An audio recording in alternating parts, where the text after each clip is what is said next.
You ever meet someone who can set your entire life on fire and then cry because their hands got burnt? Yeah. They'll screw you over, manipulate the truth, ruin your reputation in a group chat you're not even in, and then go on a healing retreat because they felt unsafe when you finally snap back. It's the emotional version of someone punching you in the face and filing a police report because your nose broke their hand. But here's the wild part. Somehow, they become the victim. It's a special kind of sorcery. A mix of gaslighting, deflection, and the world's smallest violin playing Poor Me on a loop. And we fall for it because we were taught to prioritize empathy, even when the other person weaponizes it like a damn lightsaber. But what happens when victimhood becomes a personality trait? What happens when accountability gets replaced with applause? Well, that's when we get an episode like this. This episode of Brutally Human is brought to you by Cope Notes. Use code UNCOVERED at checkout for 10% off any subscription. Also, don't forget to like, comment, and subscribe unless you're about to make yourself a victim of that too. Now let's talk about the real reason some people will never say sorry. Because it's way easier to spin the story than to look in the mirror. So let's go.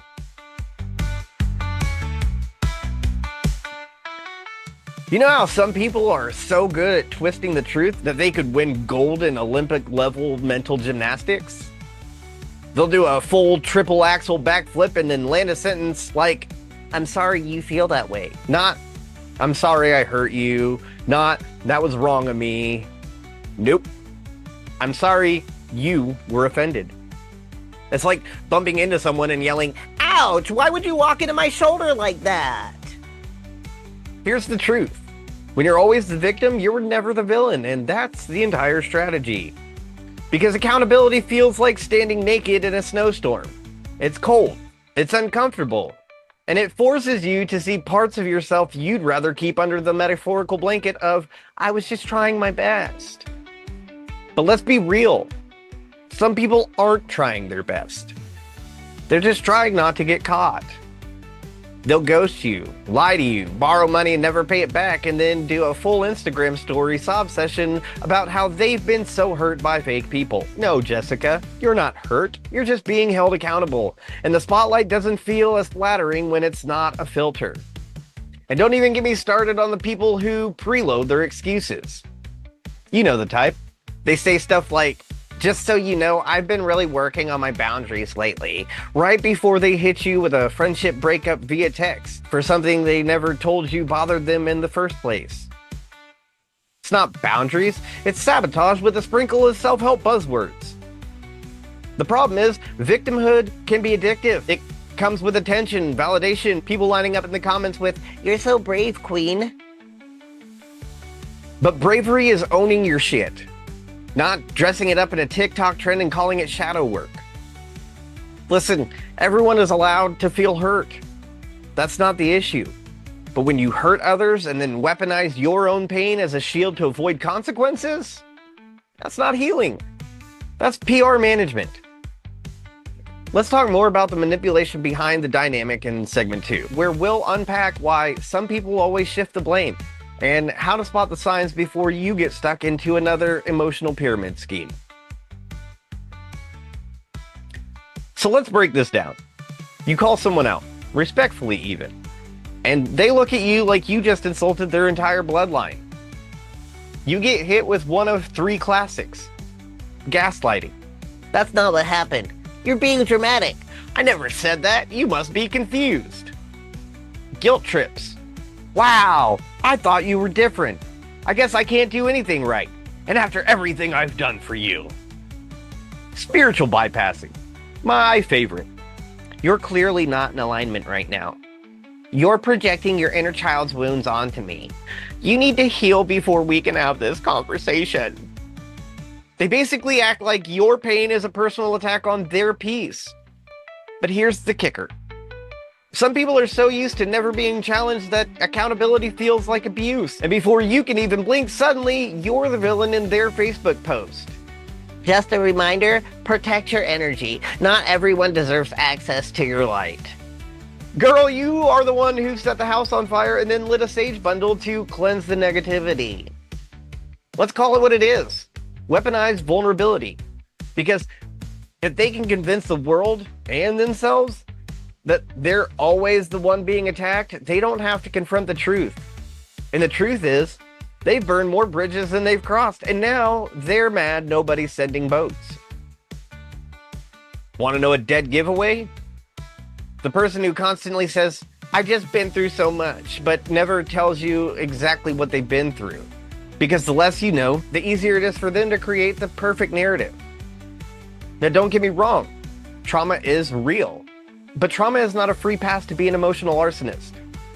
You're not a better person for calling them out. You're just the next one in line for the blame game. So protect your peace, but don't protect their pattern. In the next segment, we're going to talk about why society actually rewards this behavior, especially online, and how it's created a culture where whoever cries first wins the argument.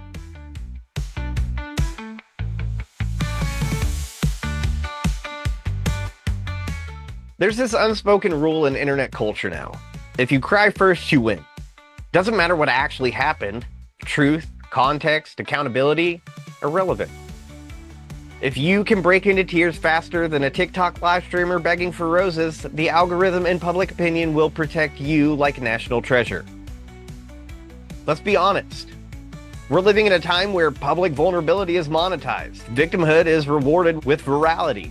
And the nuance died somewhere around 2018. Now listen to me clearly. There's nothing wrong with being vulnerable or seeking support, but when it becomes a tactic for sympathy points or a shield against accountability, we've lost the plot. Take a scroll through your favorite social media platform and count how many apology videos start with, I've just been really emotional lately. Or ex-friends post vague 37-part stories with ominous quotes like, some people will only love you if you're broken. Or influencers who hit record mid-cry just to tell you how real they are. Real? Real manipulative. We've created a system where whoever plays the saddest song wins the loudest mic. And when that happens, you're not just silencing the truth, you're rewriting it entirely. Let's talk about the movie Spirited. With Ryan Reynolds and Will Ferrell, because that movie nailed it. When Ren posts a video of her opponent, Josh, making an insensitive comment, she gets the applause, the win, the attention. But the aftermath? Josh is publicly shamed, dragged, mocked. And in that simulated future, he takes his own life. And then suddenly, the hero of the story has blood on her hands. Now, apply that to real life. People's entire lives get destroyed based on a 30-second clip taken out of context and weaponized for engagement. Someone posts, this person hurt me. No proof, no background, just vibes, and boom, the mob lights their torches. This is what happens when the world treats feelings as facts and tears as truth. But here's the dangerous side. Real victims get lost in the noise. People who have genuinely been hurt, abused, neglected, they have to shout twice as loud just to be heard over the ones using pain as performance art. We have to get to a place where we can hold two truths at the same time. You can have been hurt and still be hurting others. You can feel strongly about someone and still be wrong. You can be emotional and manipulative at the same time. So what's the answer? Discernment. And maybe a little less airtime for crocodile tears and maybe a little more uncomfortable conversations. Next up, we're getting into the wrap, a nod to the audience, and teasing next week's episode. Toxic masculinity, the armor we were told to wear.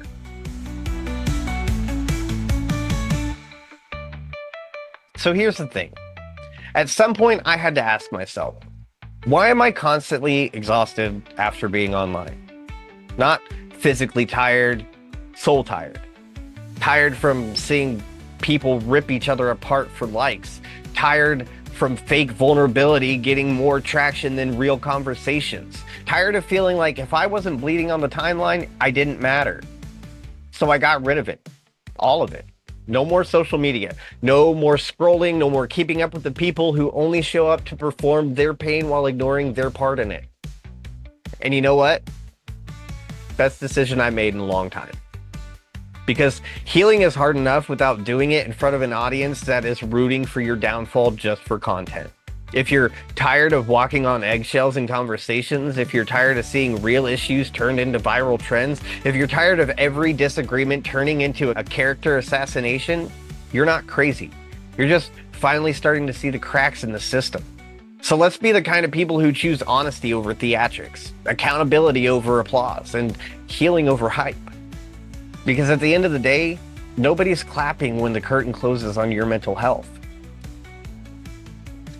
Next week, we're diving into a topic that might hit some of us a little harder than we'd like to admit. Toxic masculinity, the armor we were told to wear. We're unpacking how generations of men were taught to bottle everything up, mask pain with pride, and wear strength like a prison uniform. It's raw, it's personal, and it might be the realest thing we've done yet. Until next time, stay honest, stay awkward, and always stay brutally human.